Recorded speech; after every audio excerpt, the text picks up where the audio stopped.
Let's dive into a legal drama from India that, honestly, sent shockwaves through the tech world.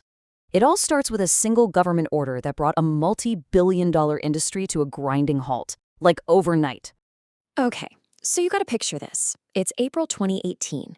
The crypto market in India is just on fire.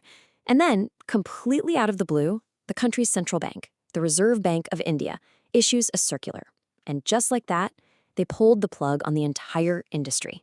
The order itself was brutally simple. It basically told all banks to stop doing business with anyone in crypto. I mean, think about what that means. The exchanges couldn't hold bank accounts, they couldn't process payments, their customers couldn't get money in or out. Their entire operation was just paralyzed. So, yeah, this kicked off a massive legal showdown.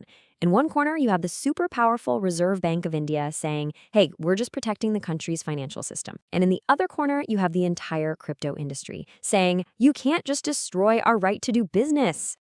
So the whole fight goes all the way to India's Supreme Court. And it all boiled down to this one huge question. Could the central bank actually do this? Could they just shut down an entire industry that they didn't even directly regulate? And here's where we get the first big twist. The court's answer was, yeah, they could. The court actually agreed that the RBI has incredibly broad powers to manage the country's finances. So technically, it did have the authority. But that is not where this story ends. Okay, so wait a second. How does that work? If the RBI had the power, then how could their actions still be illegal? Well, this is where the case gets really clever and introduces a legal idea that just flips the whole thing on its head. The answer is something called the proportionality test. Really, it's just a fancy way of asking, was the reaction reasonable for the situation? You know, you don't use a bulldozer to fix a squeaky hinge, right?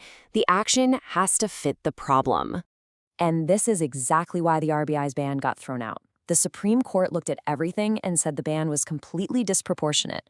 Get this, the RBI had been watching crypto for 5 years, but they couldn't point to a single case where a bank was actually harmed by a crypto exchange. They shut down a whole industry based on what might happen, without any proof of damage. This one line from the court really just sums it all up perfectly.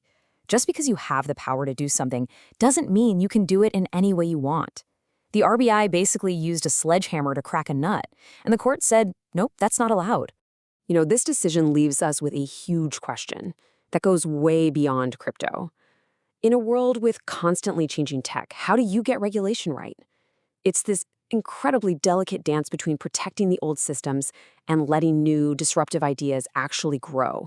And that is a question that regulators all over the world are still trying to figure out today.